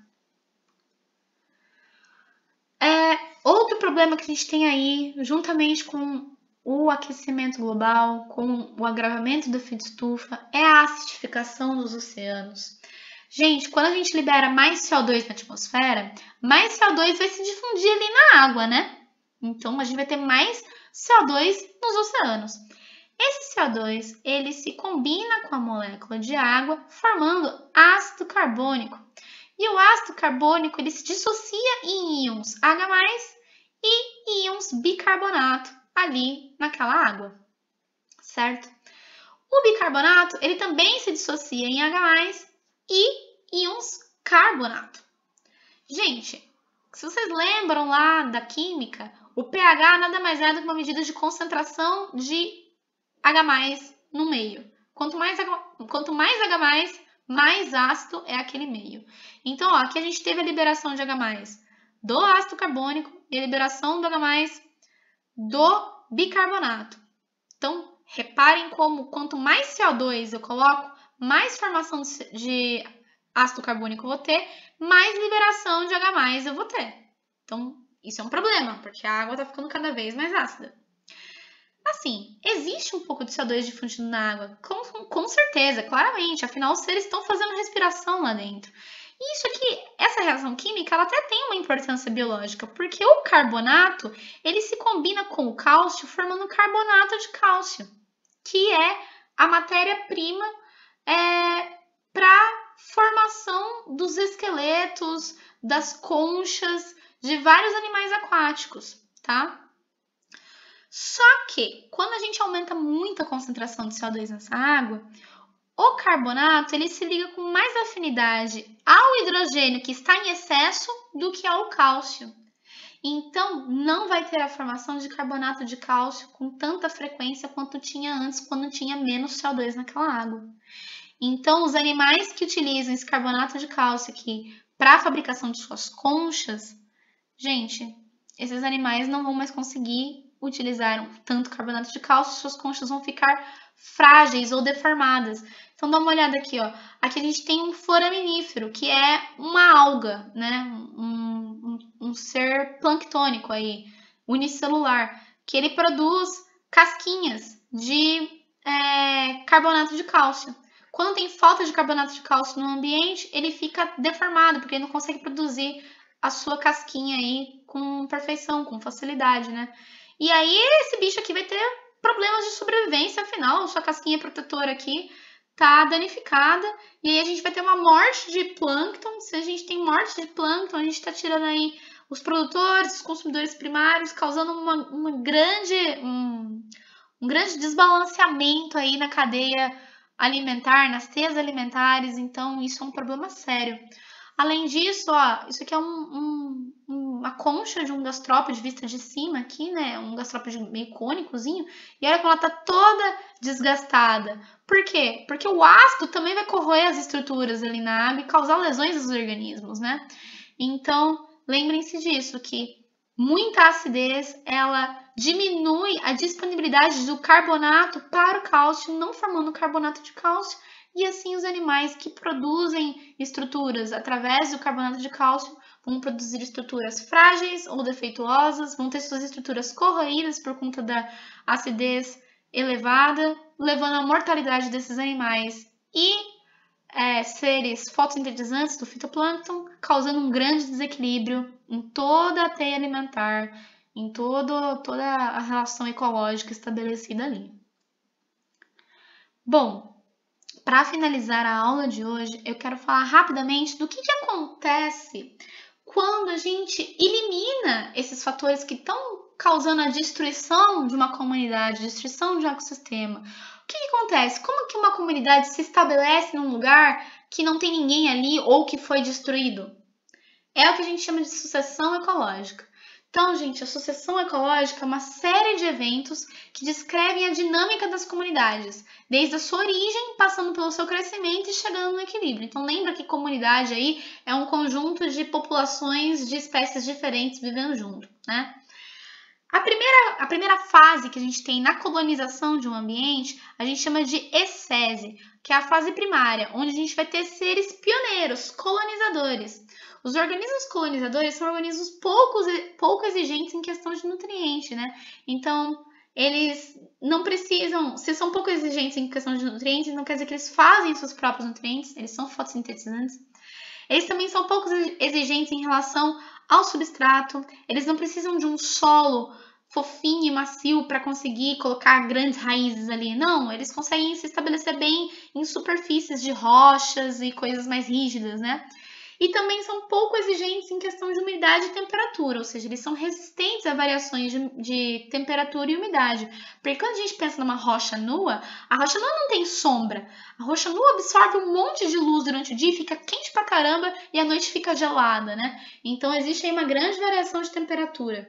A rocha nua não consegue absorver muita água, então ela é meio seca aí, né? Os organismos que vivem ali na rocha nua são dependentes da água que chega numa chuva. Então, por isso que a gente fala que os organismos pioneiros, eles são pouco exigentes, porque eles têm que aguentar essas condições em que há poucos nutrientes, afinal, na rocha nua não tem ninguém vivendo, né? E que é uma rocha impenetrável, tem que ficar adaptada à superfície e a variações de umidade e temperatura. Os organismos pioneiros, eles são muito resistentes, portanto, porém eles são maus competidores. Quando aparecem outros organismos aí menos exigentes do que eles, normalmente esses organismos competem melhor pelos recursos e acabam sobrevivendo mais e até mesmo expulsando esses organismos colonizadores, pioneiros daquela região ou diminuindo muito a quantidade deles. E quem que são esses organismos pioneiros? Gente, líquen é um exemplo ótimo, que são associações simbióticas de fungos com algas, né? Eles conseguem sobreviver bem em superfícies ali de solo, as algas fazem a fotossíntese dando comidinha ali junto para os fungos que elas estão associadas. Então, são ótimos organismos pioneiros, os líquens. A gente também tem algumas briófitas aí que são mais resistentes, os musgos, né? E aí, conforme vai crescendo os musgos e os líquens sobre a rocha nua, essa rocha vai se fragmentando, matéria orgânica vai se misturando conforme conforme essas plantas, esses vegetais vão morrendo ali, se misturando com aquela rocha fragmentada. E aí, quando a gente tem a mistura de pequenos sedimentos com matéria orgânica, a gente tem a formação do solo, que é uma superfície macia, penetrável e com muitos nutrientes, porque morreu, tem matéria orgânica ali junto, né? Conforme vai tendo a formação do solo, olha aqui, ó. Então, aqui chegou a rocha nua, chegou os líquens e os musgos, começou a formação do solo. Conforme vai formando o solo, a gente vai conseguindo ter plantas com raízes cada vez mais profundas e que crescem cada vez mais. Primeiro vem as gramíneas e os arbustos, e aí bichinhos pequenos que conseguem se alimentar desses seres produtores, e aí o solo vai se desenvolvendo cada vez mais, chegando primeiro as árvores de menor porte, até a gente ter o estabelecimento de uma floresta com árvores de grande porte, com muitos animais vivendo lá dentro, já que essa floresta abriga e dá recursos para a sobrevivência de muitos animais lá dentro, certo? Essa fase intermediária aqui, caracterizada pela transição da vegetação de gramíneas e arbustos até as árvores de pequeno porte, é o que a gente chama de série. E o clímax é isso, quando se estabelece uma grande floresta numa região, porque ela comporta grandes organismos lá, né? que é o que a gente também fala que o clímax é uma fase de equilíbrio, porque uma vez que se estabeleceu esses organismos lá, não vai mais ter muita variação naquela comunidade, aquela comunidade se estabeleceu. E aí existem dois tipos de sucessão ecológica, a sucessão primária e a sucessão secundária.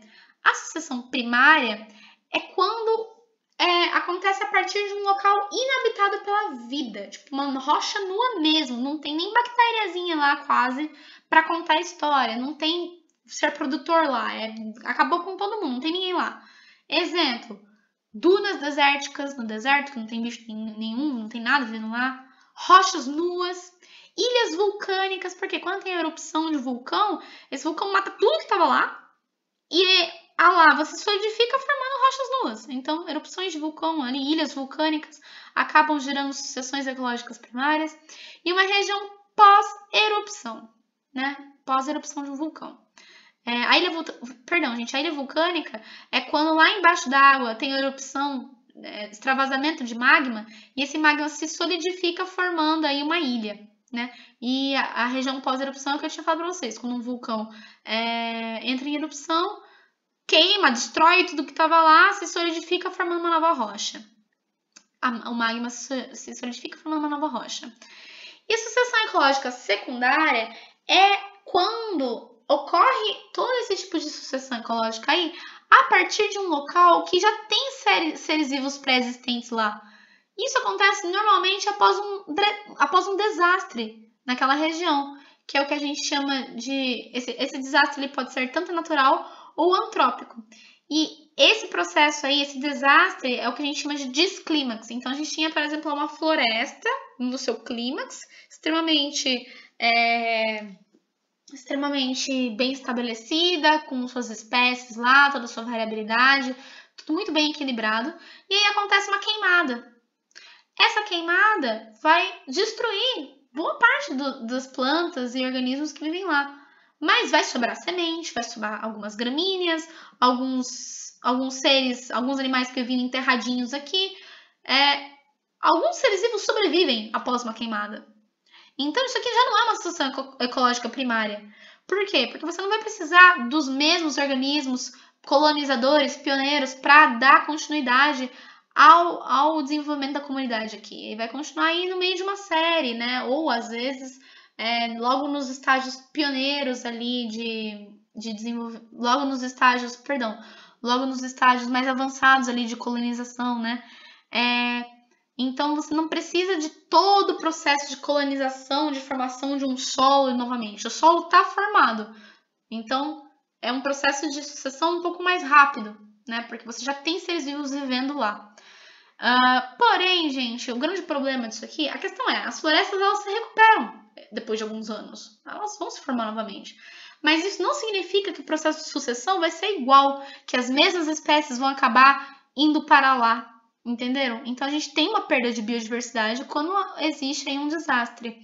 Os exemplos de desastres que levam sucessão ecológica secundária é uma glaciação, né? A formação de uma camada de gelo sobre o solo que congela e mata boa parte das coisas, mas algumas coisas sobrevivem aí embaixo, né? Erosão do solo, um campo agrícola, uma floresta desmatada ou queimada e por aí vai, né? Então, na verdade, a maioria dos tipos de sucessão secundários são antrópicos, são por conta do homem. O homem causou aquele desastre. Então, é isso aqui que acontece quando uma área vai se recuperar, é sucessão ecológica secundária. Gente, as lagoas, elas são lugares que não duram para sempre. As lagoas, elas eventualmente vão passar por um processo de sucessão ecológica, né? Porque a gente tem lá uma lagoinha formada. Nessa lagoinha formada, vão ter lá uns serizinhos que vão habitar ela. E aí, vai tendo a formação de solo e erosão para esse lago, diminuindo o tamanho desse lago. E vindo era aqui, né? Vão surgindo vegetações no fundo, vão surgindo seres vivos lá dentro desse lago. Vai acontecendo erosão nesse lago, que vai diminuindo o tamanho do mesmo. E, eventualmente, esse lago ele vai acabar todo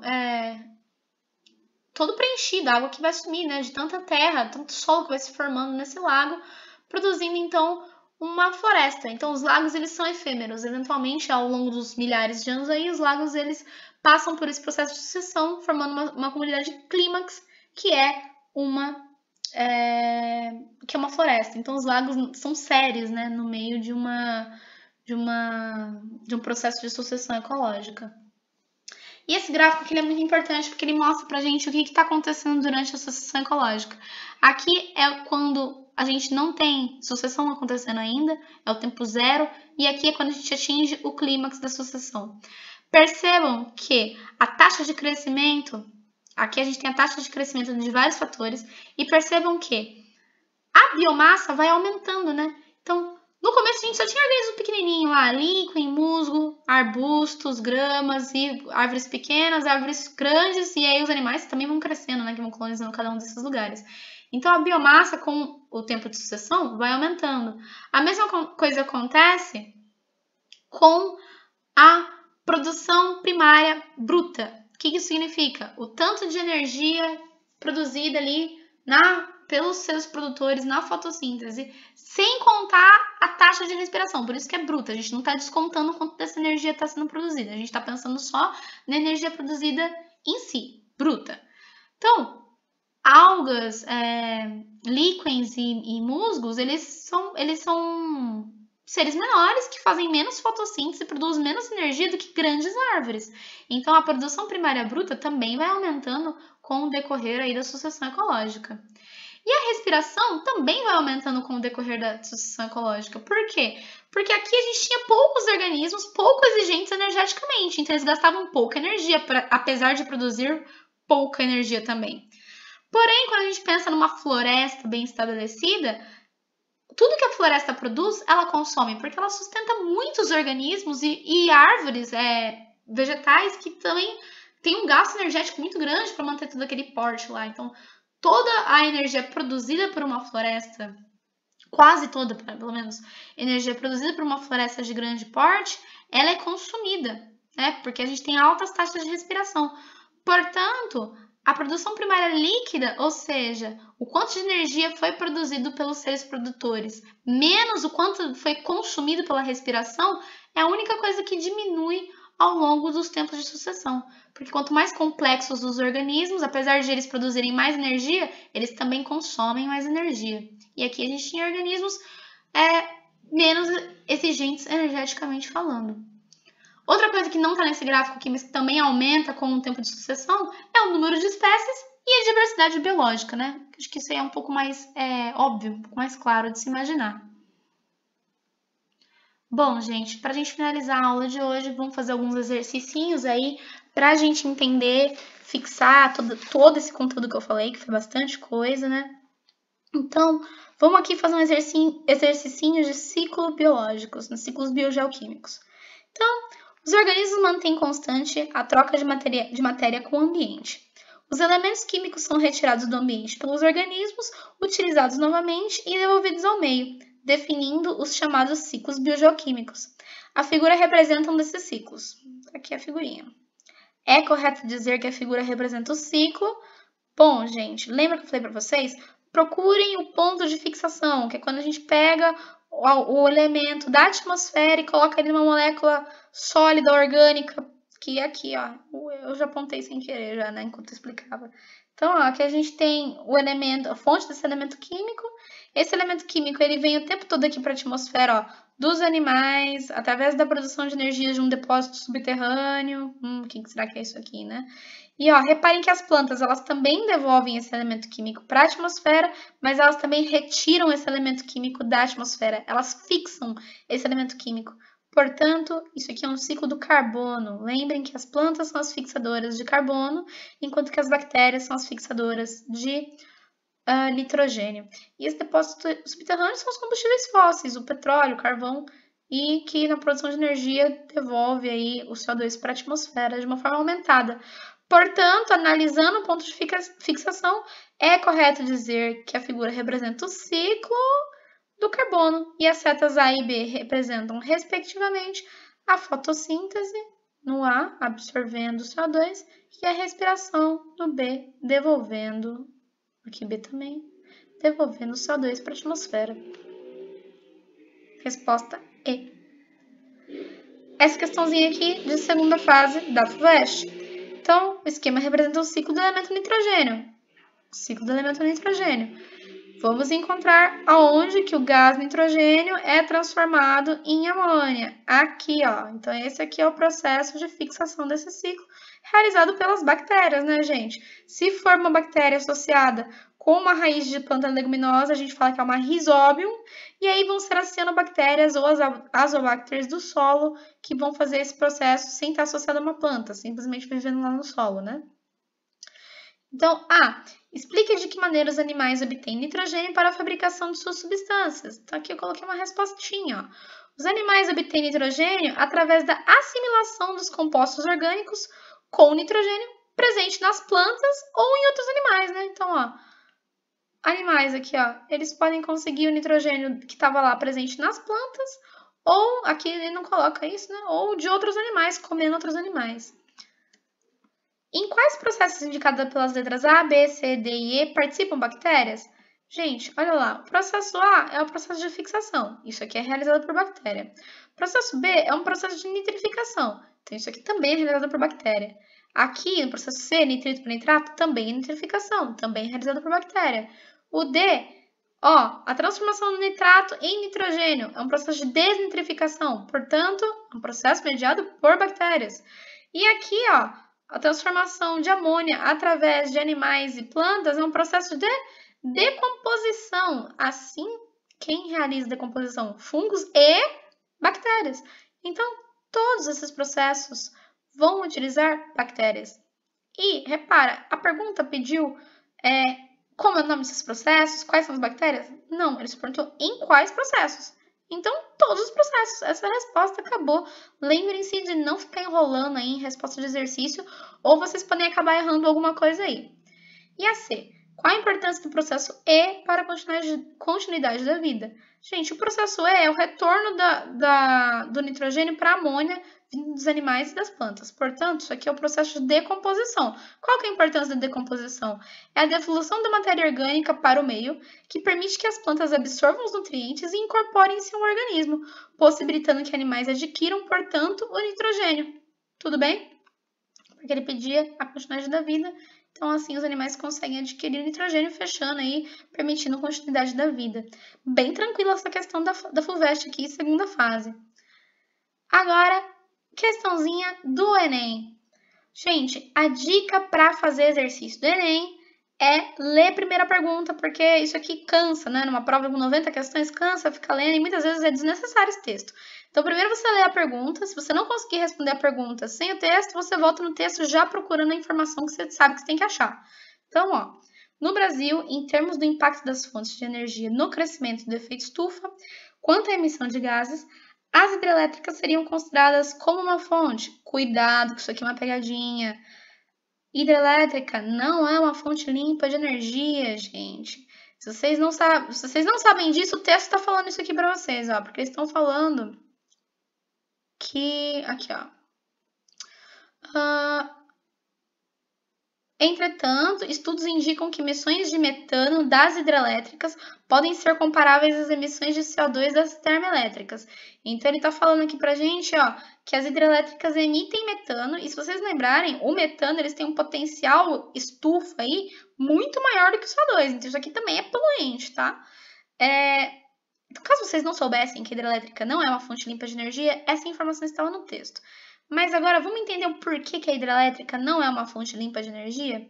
Quando se faz lá a represa para a instalação da hidrelétrica, essa água vai inundar as florestas ali ao redor daquele rio, né? Quando isso acontece, aquela floresta morre. Então, primeiro de tudo, a gente está destruindo ali seres fotossintetizantes, já é um problema. E essa floresta morre, e aí o que acontece com os corpos desses organismos mortos? Eles entram em decomposição. E um dos produtos da decomposição é o metano, que é um produto muito poluente aí, muito agravante do efeito estufa. Portanto, as hidrelétricas são uma fonte de energia poluidora, colaborando com níveis altos de gases de efeito estufa em função de seu potencial de oferta. O que a hidrelétrica é em relação a outras fontes de energia é que ela é uma energia renovável, né? Tipo, tá sempre caindo a água ali, gerando as turbinas, movimentação das turbinas. Então, não é o que acontece, por exemplo, com a queima de petróleo, que o petróleo é limitado, porque ele demora milhões de anos para se formar, então ele é uma fonte não renovável de energia. A hidrelétrica, ela chega a ser renovável, mas isso não significa que ela seja limpa. Porque é isso, ela destrói a mata ciliar, a floresta ao entorno ali do rio, e a decomposição dessa floresta morta emite CO2. Né? Então, resposta D. Outro exercício aqui, ó. Em relação ao ciclo do carbono na natureza, é correto afirmar que 1. Esse elemento provém da atmosfera e é incorporado diretamente aos seres vivos. Falso, né? O único ser vivo que incorpora diretamente o carbono da atmosfera são seres fixadores, as plantas. 2. Os depósitos de carbono fósseis, como carvão, turfa e petróleo, são inesgotáveis, uma vez que vão sendo supridos por todos os organismos que morrem. Não porque os organismos morrem, precisam ser soterrados e passar por milhões de anos de transformações químicas de pressão ali soterrado para transformar isso aí em combustível fóssil. Então, não é inesgotável, é esgotável. 3. Um dos fatores que tem aumentado muito a liberação de CO2 na atmosfera é a queimada das florestas, verdadeiro, porque a queimada em si coloca um monte de CO2 na atmosfera que estava contido ali nos tecidos ambientais e também você está removendo ali os seres fotossintetizantes que vão parar de capturar o CO2 daquele lugar. Portanto, está correta apenas a afirmativa 3. Assinale a alternativa errada. A água, além de poluída por dejetos industriais e esgotos, pode ser também poluída pela agricultura. É verdade, a gente viu o caso da eutrofização, que na agricultura a gente coloca lá, bom, a gente não, né, mas vocês entenderam, as pessoas colocam lá o fertilizante na plantação, esse fertilizante pode parar no corpo da água, poluindo aquela água por eutrofização, né? B. A poluição da água com substâncias não biodegradáveis pode perturbar todo o equilíbrio ecológico de uma região, com certeza, ocasionando aquilo que nós chamamos de biomagnificação. C. A poluição atmosférica se dá não só pela indústria, mas também pela circulação de carros e ônibus, que é verdade, porque carros e ônibus eles fazem a combustão de combustíveis fósseis ou de etanol, outras fontes de energia aí, que na combustão, independente de ser combustível fóssil ou não, você está colocando CO2 na atmosfera. E D. A inversão térmica que tem ocasionado problemas de saúde em áreas industriais é ocasionada pela poluição atmosférica, verdadeiro, né? Afinal, quando a atmosfera está poluída e ocorre inversão térmica, a poluição fica toda confinada ali, próximo do solo, próximo da cidade, e assim isso causa problemas de saúde, né? E em áreas industriais, principalmente porque é onde tem a maior emissão de gases poluentes. Letra D. Unesp. Gente, vocês vão ver que a Unesp ama ecologia. A maior parte das questões que eu coloquei aqui hoje são da Unesp. Então, Unesp. Essa aqui foi a questão do ano passado, vestibular 2020, Unesp 2020, para entrar esse ano. Então, mortandade de peixes e coloração da água no rio Tietê preocupam o interior de São Paulo. A água de cor estranha e o cheiro forte estão preocupando quem mora perto do rio. Pescadores estão voltando para casa com as redes vazias. O que você está vendo são peixes mortos, mas não morrem só os peixes, morre toda uma cadeia abaixo dos peixes, que são outros micro-organismos, pequenos crustáceos, pequenos moluscos, que são alimentos dos peixes. Explica o biólogo Arif Kais, professor voluntário aposentado da Unesp de São José do Rio Preto. A reportagem faz referência ao fenômeno de eutrofização. Nesse fenômeno, um dos eventos que precedem e um dos eventos que sucedem a mortandade dos peixes são, respectivamente, então vamos lembrar, antes dos peixes morrerem, o que aconteceu? A proliferação do fitoplâncton formando uma película na água que diminui a incidência de raios solares ali naquele lago, naquele rio, no caso do Tietê, aí, né? Diminui a incidência de raio solar no Tietê. Assim, com mais fitoplâncton ali, a gente vai ter também a proliferação de organismos micro-organismos aeróbicos e a morte das algas e outros seres fotossintetizantes que não estão conseguindo obter mais a luz ali no fundo do rio. Com esse aumento da mortalidade, a gente vai ter ainda mais o aumento dos micro-organismos aeróbicos que vão fazer a decomposição dessa galera aí. E aí, a gente vai ter a morte dos peixes. Então, esses são os eventos que acontecem antes dos peixes. Com a morte dos peixes, a gente continua tendo a decomposição aí dos seres aeróbicos por um tempinho, até que eles morrem porque acaba o oxigênio e sobrevive quem? Os seres anaeróbicos que vão fazer a decomposição de geral que morreu nessa história toda. Então, vamos analisar as alternativas. A. Despejo de esgoto nas águas, verdadeiro. Isso aqui tem que acontecer antes da morte dos peixes. I. Decomposição aeróbica. Essa aqui não tá tão legal assim. Por quê? Porque esses peixes, as bactérias aeróbicas vão morrer junto com esses peixes aqui. Eles até decompõem um pouquinho, mas não tá tão legal essa alternativa não. Vamos continuar vendo. B. Proliferação de micro-organismos aeróbicos acontece primeiro, verdade, e depois da mortalidade dos peixes, decomposição anaeróbica, verdadeira. Essa aqui tá mais bonita, porque realmente no fim, depois que todo mundo morre, a gente vai ter decomposição anaeróbica, porque acabou o oxigênio. C. Redução da matéria orgânica disponível. Mentira, porque primeiro aumenta a matéria orgânica disponível, tá errado. Imortalidade dos crustáceos moluscos, isso aqui acontece junto com os peixes e não depois. D. Turvação da água, verdadeiro. E redução da matéria orgânica disponível, não, né, gente? A matéria orgânica disponível tá gigantesca, afinal, tem um monte de bicho morrendo, um monte de alga morrendo, tem muita matéria orgânica disponível para ser consumida. E. Produção de gás sulfídrico e proliferação de micro-organismos aeróbicos. Isso aqui seria... Eu sinceramente achei viagem. Deve ter alguma explicação aí que a Unesp queria que a pessoa relacionasse a produção de gás sulfídrico, mas a gente nem fala disso falando de sucessão ecológica aqui para vocês. Então isso aqui é viagem e essa é a questão dos micro-organismos aeróbicos que a gente já viu, que eles vão estar morrendo ali junto com os peixes. Então o que vai ter depois é decomposição anaeróbica e não aeróbica, né? Resposta B. Questão muito boa da Unesp, que caiu ano passado. Enem agora. Parte do gás carbônico da atmosfera é absorvida pela água do mar. O esquema representa reações que ocorrem naturalmente em equilíbrio no sistema ambiental marinho. O excesso de dióxido de carbono na atmosfera pode afetar os recifes de corais. Então, ele está mostrando aqui o CO2 se dissolvendo na água, se combinando com a água, formando ácido carbônico, se dissociando aí no fim em íons de hidrogênio e íons carbonato, certo? O resultado desse processo nos corais é o A. Seu branqueamento, levando à morte e extinção. Não, o que leva à morte e extinção dos corais e o branqueamento dos corais é o aumento da temperatura da água, que vai matar as zooxantelas. B. Excesso de fixação de cálcio, provocando calcificação indesejável. Na verdade, não vai ter excesso de cálcio, vai ter falta da fixação do cálcio.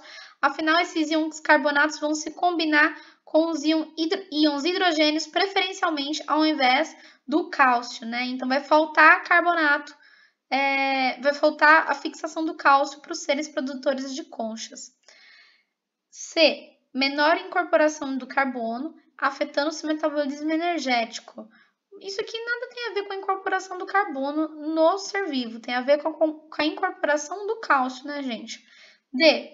Estímulo da atividade enzimática, evitando a descalcificação dos esqueletos. Isso aqui é viajado, né? Em nenhum momento a gente falou sobre estímulo de atividade enzimática, enfim, sempre tem uma alternativa viajada. E. Dano à estrutura dos esqueletos calcários, diminuindo o tamanho das populações. Verdade, né? Porque, então, como a gente tinha falado, o íon carbonato ele prefere se combinar com os hidrogênios ao invés do íon cálcio.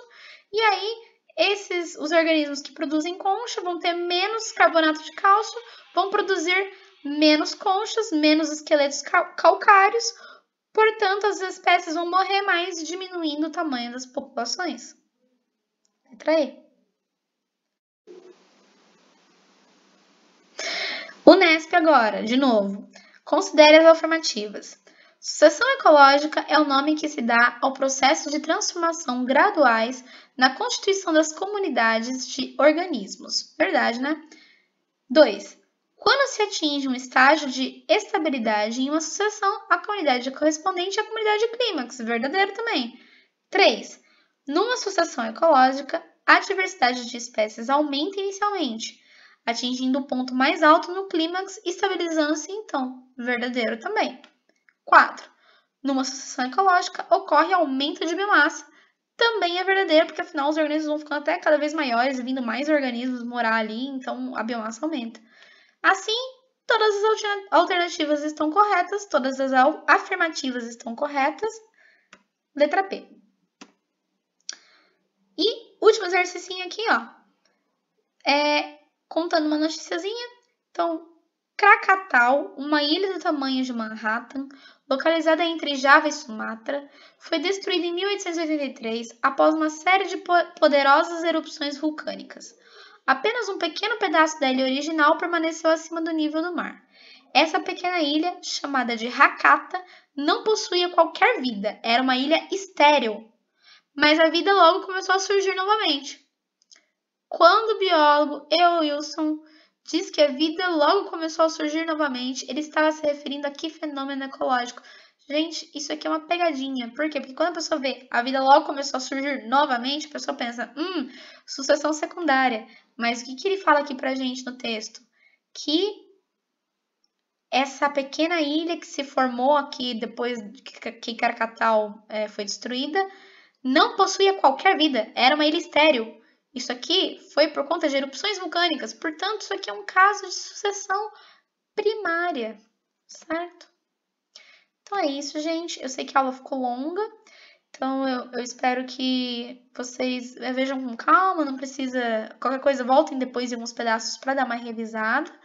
E façam os exercícios. Qualquer dúvida, a gente se encontra aí no horário de tirar dúvidas às terças-feiras. Nessa semana em particular, a gente se encontra na sexta-feira, tudo bem? Até mais, beijos e espero ter ajudado vocês.